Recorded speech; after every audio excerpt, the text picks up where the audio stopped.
I'm the owner of J. Oh, sorry. That's okay. That's okay. If you can't hear me here, we can step. Let's just step over here for a moment.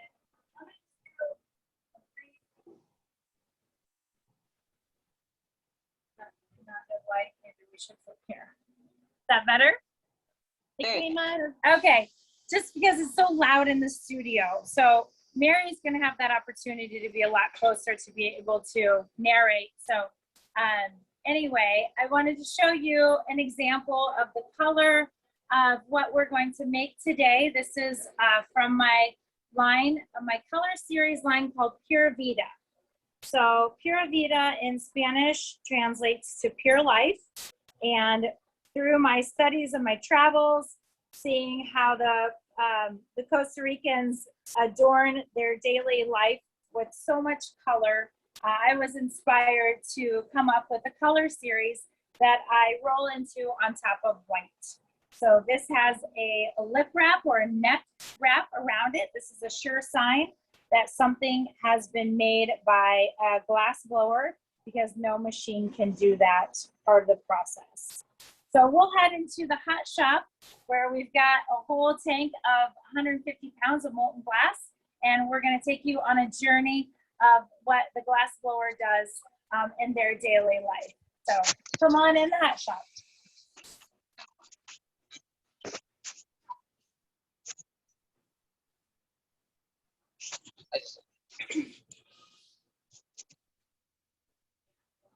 So this is our hot shop.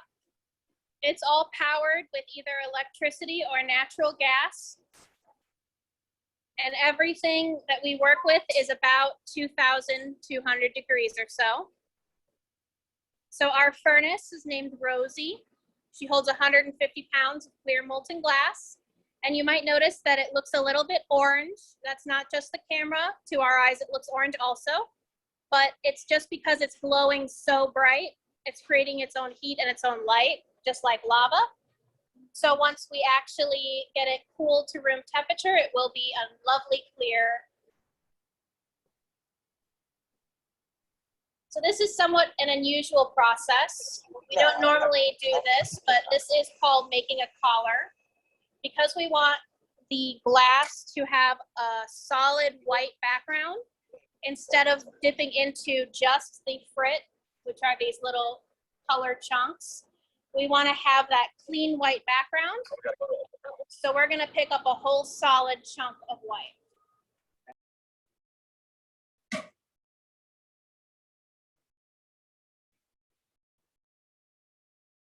So that white bar is all solid colored glass.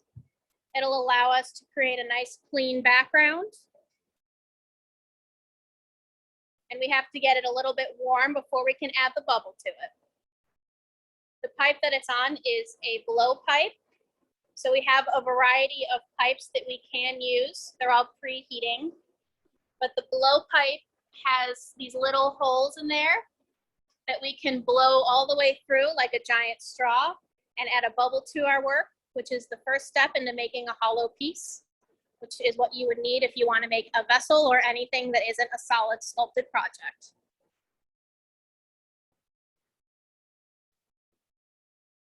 The longest process in this piece is going to be this reheating of that bar.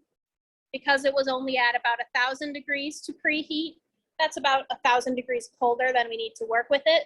So we're slowly warming it up to temperature. This is our main reheating chamber. She is also at about 2,200 degrees, which allows us to work with the glass. Because the room is so much colder than 2,200 degrees, thankfully, it takes a little while for us to keep reheating because it'll cool pretty quickly in room temperature. This table is called the marber.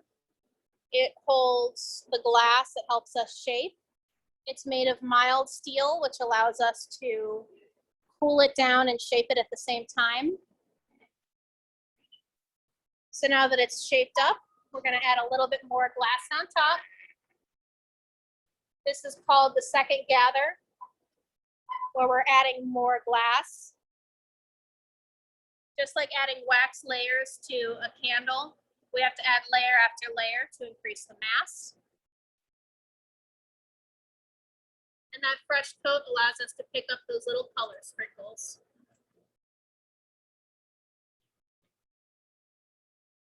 Once again, that's for Pura Vida mix.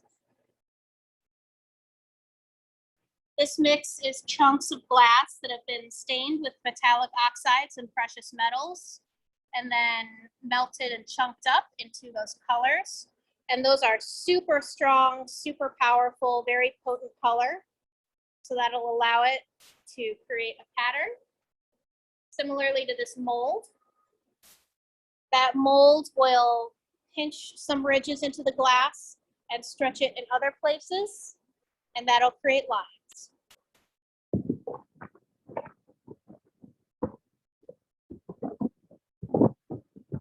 So right there, we're adding all those ridges. Making sure we get all the little corners. So when it comes out, it has those little lines. So even though we'll melt it back down, those lines will remain. And that's what creates those stretch and condensed points of color.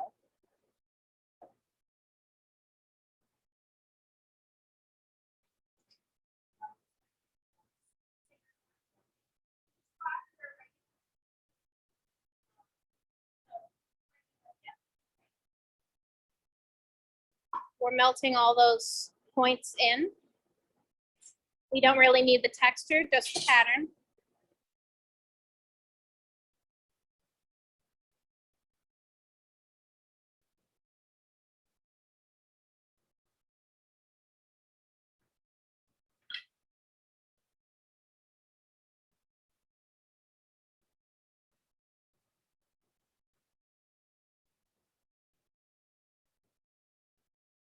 So now that she shaped it up, it's time to add that bubble.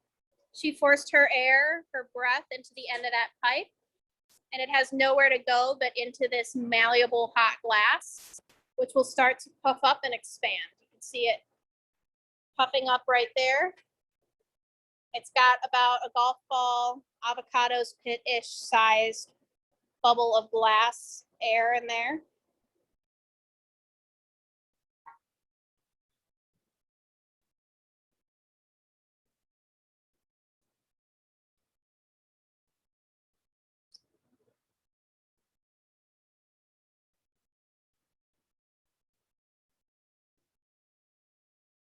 You can see it's already getting much larger.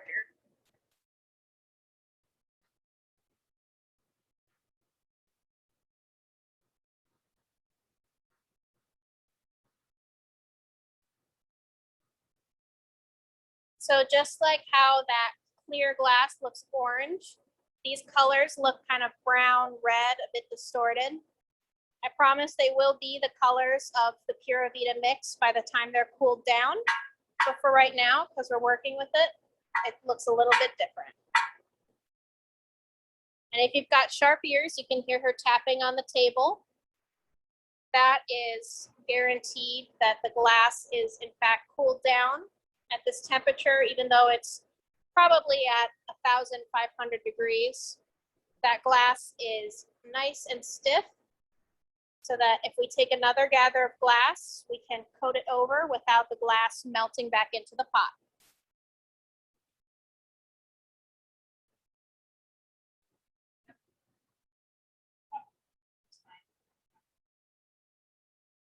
We're aiming for a pretty big vase today, it seems.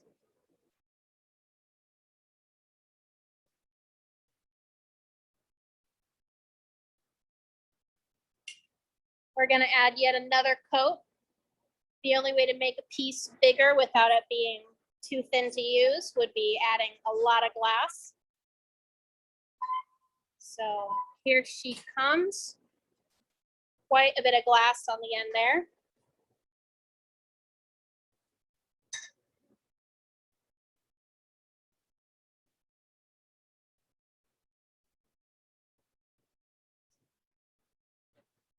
And we're using that block to shape it up.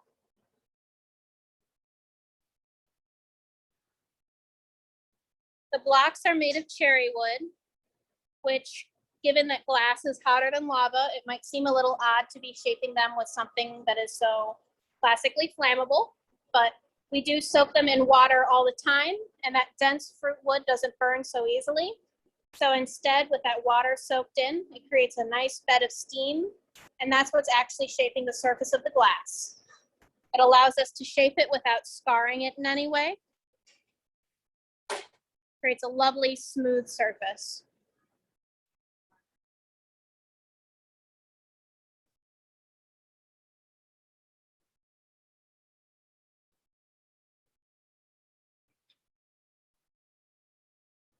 Something that's super important with glass blowing is making sure our temperatures are right where we want them.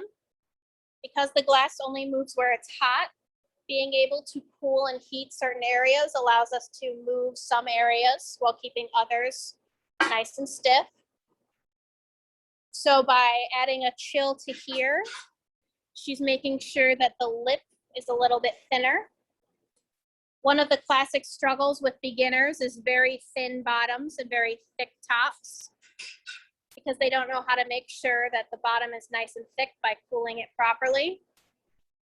So it's a testament of skill if the glass of a glass blower's work has a nice thin lip.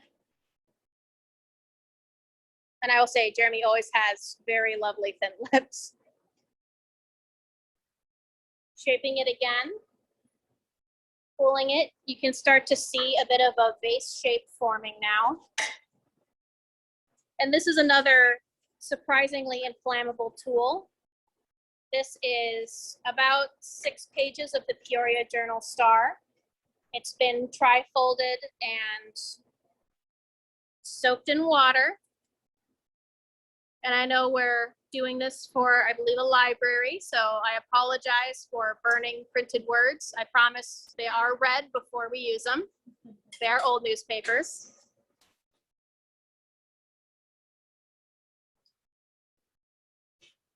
So the tool that she was using to shape there were these giant tweezer-looking objects known as the jacks. Those not only allow us to shape, but they allow us to create a pinched in top, also known as a jack line. That line allows us to separate the glass from the pipe because we don't want it to stay on the pipe forever. So that will be pulling that base in, creating an elongated neck. And now she's adding that jack line to allow it to separate in. So closer and closer, it's starting to look more and more like a very elegant vase. And even though the colors are distorted, you can see the different specks of them coming through.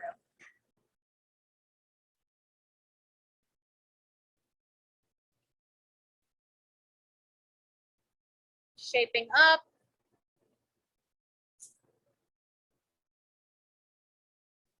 She's going to keep reheating. Because again, that air temperature is so much cooler, it does take about 30 seconds for it to get to an unworkably cool temperature.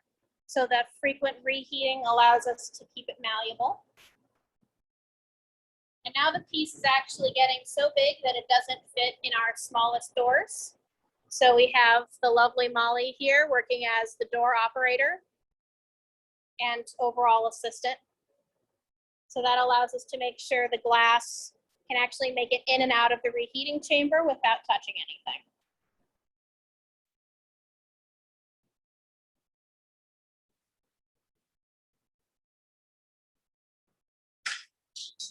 Oh, she's going to swing it out. This is using gravity to stretch the glass. Because she was only getting the back half hot, that's the only part that's moving. So the neck stays the same, but that end went from that sort of mushroomy rounded shape to a much more elegant, traditional amphora-esque shape.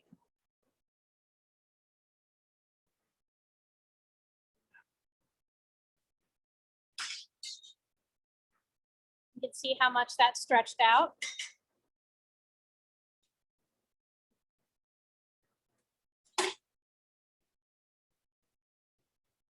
Now Jeremy and Molly are working as a well-oiled machine. Excellent team, shaping the bottom and the sides at the same time, while Jeremy is also blowing so that we don't waste any heat or time while we make this piece.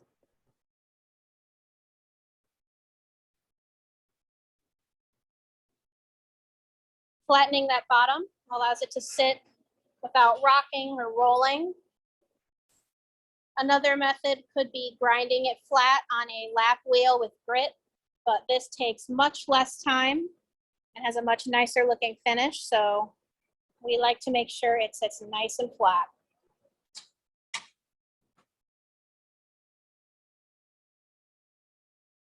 They are preparing to finalize that bottom shape.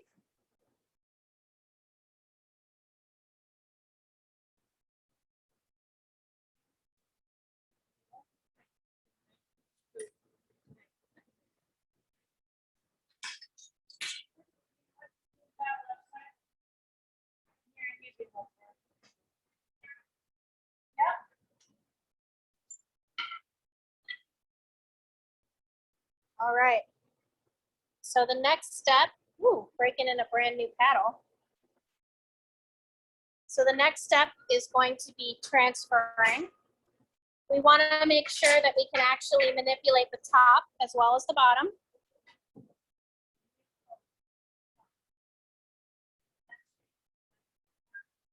Now that she's pretty satisfied with that bottom shape, we're regulating the temperature and we're going to switch it on to the other pipe. So far we've been using a blow pipe, but this pipe is the punty. It is solid and it just has a small amount of glass at the very end to allow us to tack fuse it on. So we're just going to add that little connection point.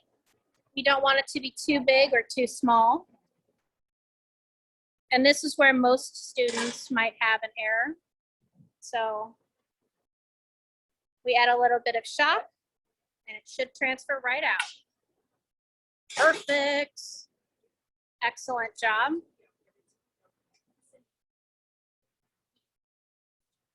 Thank you. Especially in a schooling environment, that would be cause for a great deal of applause. It is very difficult to transfer that, and this is where a lot of early students decide that glass blowing isn't for them, because for the first year or so, 99% of what you make ends up right on the floor, smashed into a million pieces in that basket down there. So if you stick to it, you might be able to transfer nice and clean.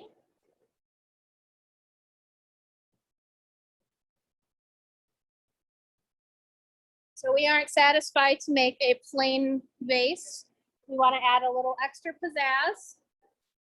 For those of you that have been here since the beginning, she is now adding this orange lip wrap. The lip wrap can only be done by a glass blowing team. It can't be done by machine. So while Jeremy is refining that top part and preparing, Molly is adding some orange colored frit to a bit of glass.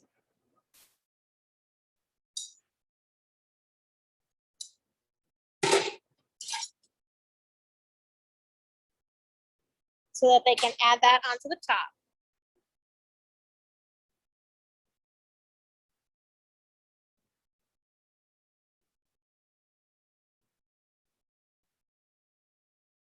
Now they're sharing that reheating chamber. It takes a pretty well-oiled machine to be able to do that, because you have to know exactly what the other person is doing and when they need to move.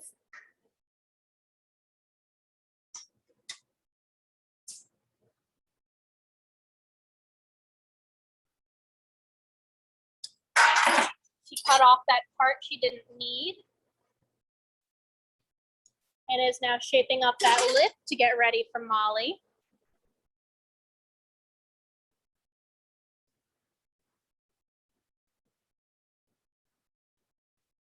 You only have one shot at a lip wrap. It'll either go great or your piece will not exactly be the way you want it. Although luckily, as we've been working together so long, we very rarely do have rip wrap problems.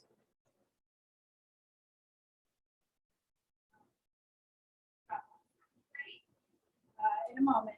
It's a lovely shape. Okay, Molly. Jeremy is getting ready. Molly is coming around the back side with her fresh glass. And now she's gonna stick it on the end. And that glass is just pulling like taffy, stretching away and creating a lovely wrap design. That looks awesome. Beautiful. Woo. She has to melt that back in. You don't want to waste any of that colorful. Thank you, Jamie. So we'll pull that out, make a little stick out of it, and then later use that again. We recycle 99% of everything we use in the studio. We don't like to waste anything.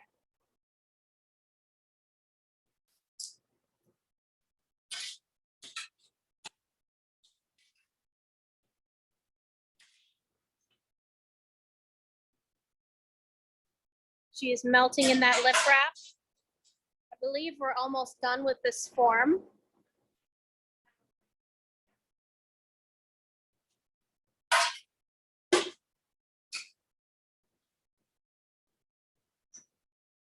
So the back half is secured. Now we want to focus on the top. So Jeremy is flaring it open.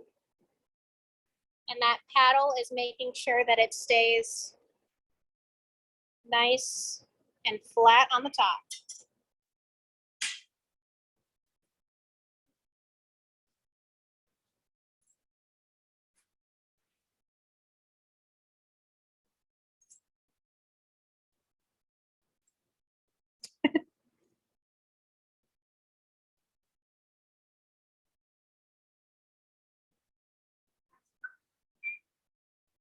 Hi, everyone.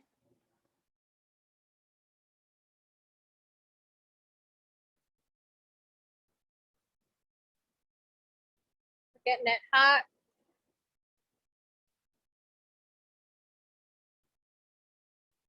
And she's just getting that lip hot. You can see how much more it's glowing. That allows her to shape it without distorting the back end. Sorry.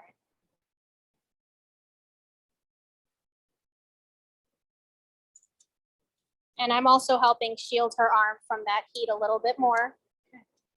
Ooh. Amazing. You can see she flared it out. That's more the shape that she wanted. It also allows it to hold much more flowers.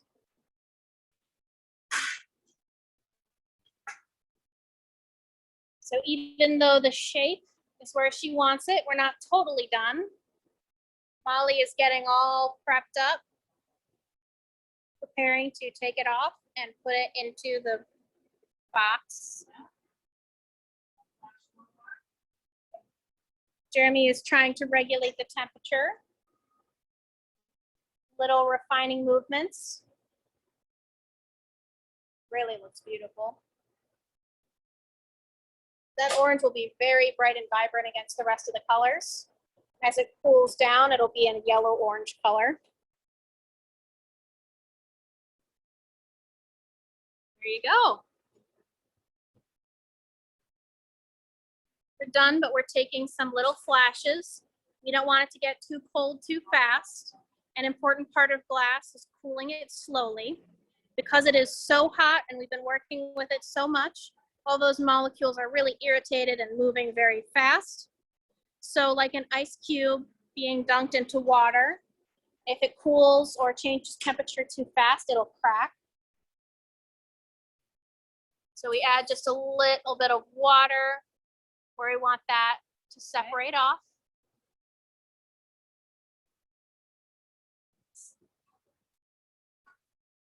A quick tap separates that pipe.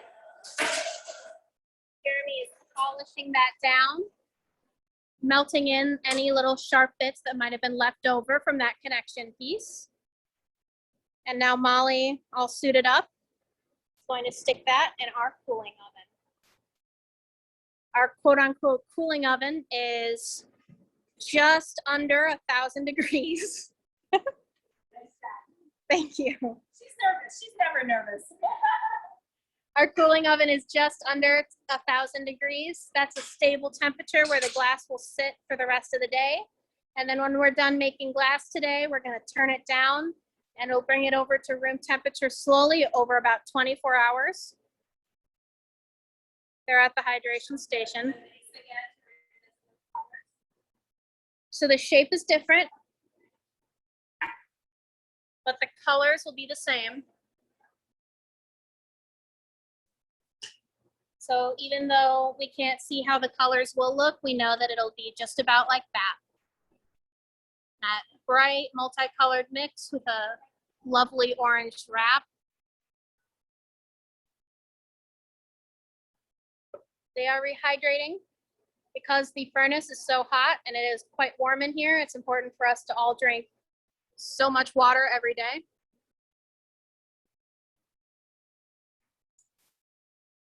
And our next project is going to be a glass pumpkin, which is something that we're actually very well known for. We make, probably about 1,000 pumpkins every year, and we almost sell out every year. So this is what we've got so far this year. She has her color series, the non-traditional colored pumpkins, which are amazing looking. We have some pure white, some multicolored, some with traditional Italian details, some that are just pure traditional, some that are very untraditional but extremely popular. But all of these pumpkins we make, we sell, we go to the Morton Pumpkin Festival. If you want to see us there, we will be there. Make little minis as well.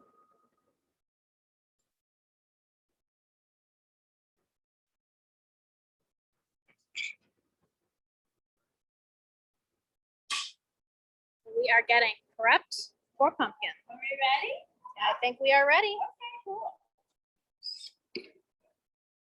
So we're going to make a fairly traditional pumpkin.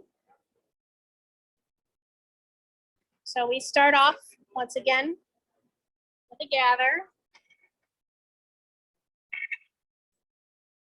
2,000 degrees, hard for the camera to pick up.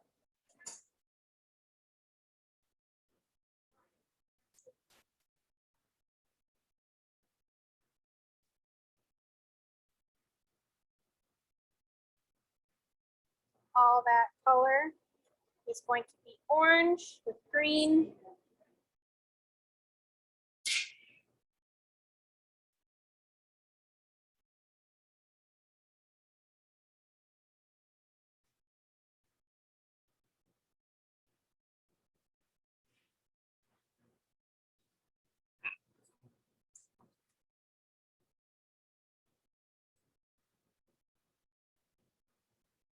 So unlike the Pura Vida mix, we want to make sure that this is really dense, but we don't need it to be as pure white as the Pura Vida base on the inside. So we're just using a single color frit in several coats to create the resemblance of one even color.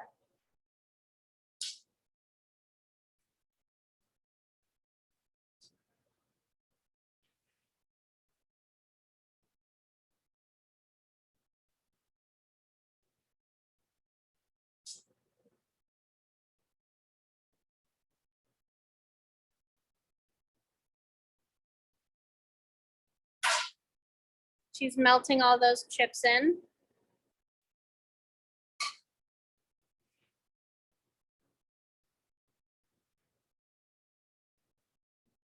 You can see where it's touching the table, that glass is cooling so fast that the color is getting more accurate.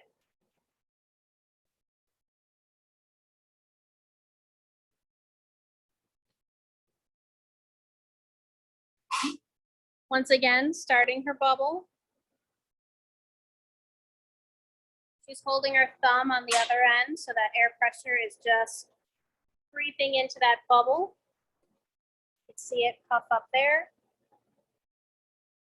Now she's rolling it back, really making sure that it is just the shape that she wants.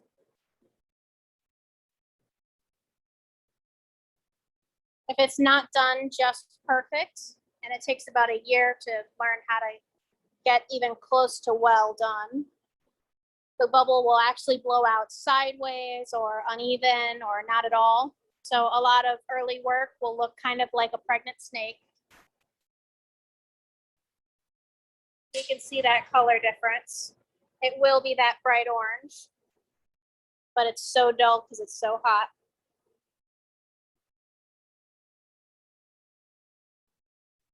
All right, she's set up with her even bubble. That's one of the few times you can actually take your hands off of the pipe while you're working with it. That's a little hang up there. It keeps it on center. Because we like to go in the furnace when it's super cool, we have to let it sit for an extra minute to chill down. Otherwise, that bubble could either deflate or that glass would be so hot it would melt back into the furnace. And then that would stain our clear glass, and then everybody would be sad.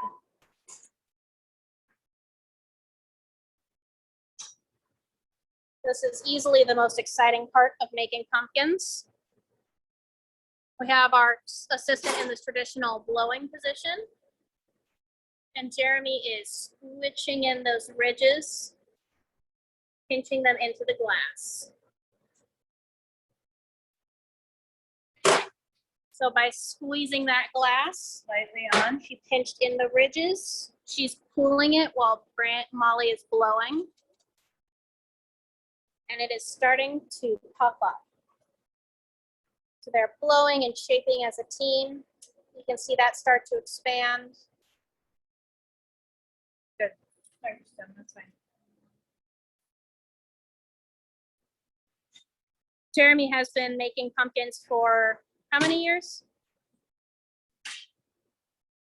Probably 18 years.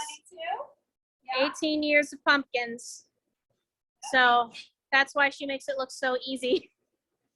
I assure you, it is 18 years worth of experience that make it look that simple. So she's got, instead of Molly blowing, she now has that blow hose attached to her pipe. That long tube goes all the way into her mouth, and that will allow her to blow through it and into the glass instead of relying on an assistant, because her assistant is currently busy starting her stem. We want to have the pumpkin ready right when the stem is ready so that they can be married at the right temperature. So while Jeremy inflates, she's also blowing. So you see that expand. She's leaving that paddle on the bottom. That's pulling it down so that it doesn't get too thin. And it's shaping it up and making sure it sits flat. You can start to see that pumpkin shape take form. Those paddles are used to being on fire.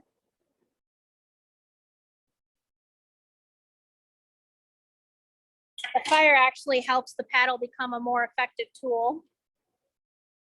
That layer of carbon on the surface allows it to glide on the glass without staining anything. Technology rebelled for a moment there.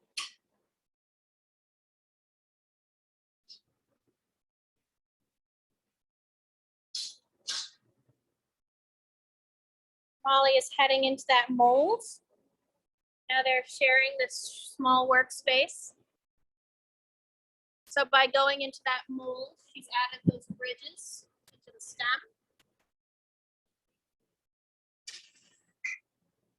We want those stems to have not only a color pattern, but a texture as well.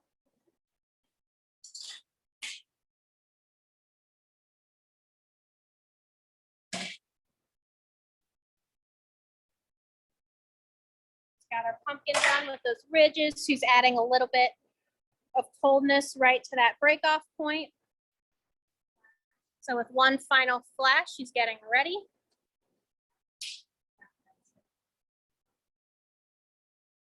I'm gonna get over here because I know we're about to head right over. So with a quick tap, a little bit of extra coolness that will separate right off. We have a pumpkin body. Now we need that pumpkin stem. So Molly delivers it right to Jeremy.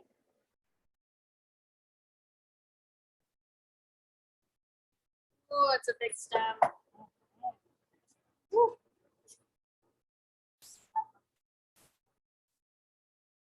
So by twisting it, she's adding a little bit of that texture. It curls up. I don't mean to toot our own horns, but I would say we definitely, as far as I have seen, have the most elegant stems out of any glass pumpkin. It's something that we take a lot of focus in.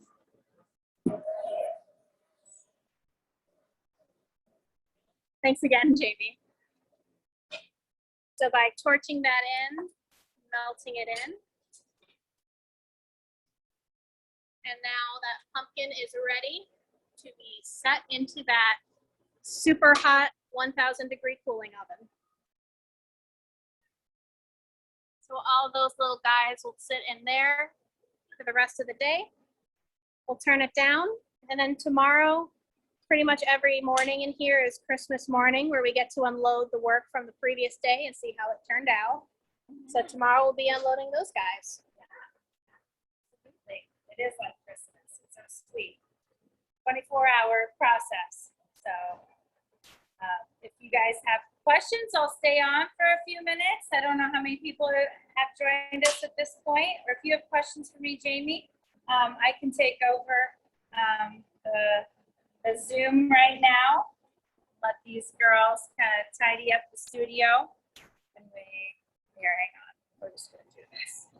Oh, well, thank you all so much. That was so amazing. Thank you. And I want to thank my staff too. There's Molly, and Mary was behind. She's already working with a customer. So thank you so much. I'm so glad that this worked out. You were able to hear us okay?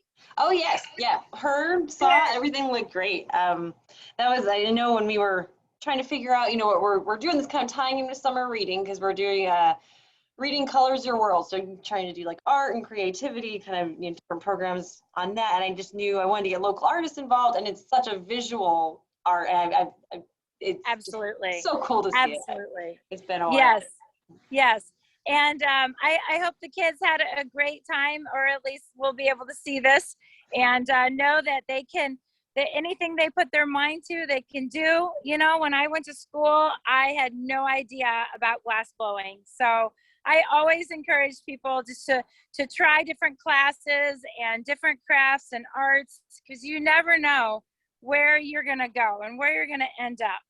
Right, And yeah. if anybody is local and they want to come and see us, you know, or see the gallery, we will be open more in the fall. It's a much more comfortable time to come and visit us. But we are right here in the heart of Peoria. We're right up the road from downtown.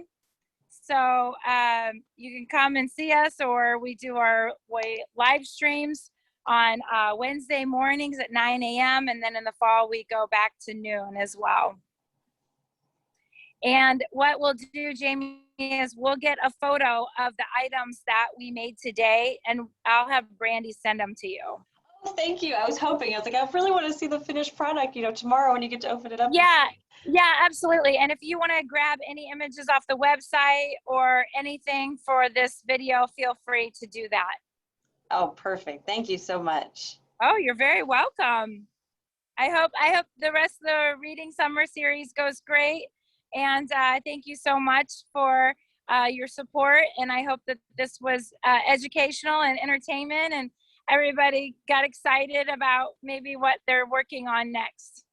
Absolutely. Well, thank you so much. Yeah, we will post it, and I'll send you a link too, so you can share that. It's Oh, yeah. really Yeah, really we would cool to love see you to. in action, Jeremy. So Yeah, yeah. And if any of the kids have any questions or you guys do, we're happy to do a follow-up question, like just via Zoom or just through email or anything. yeah, absolutely. Thank you so much. Okay, you're welcome.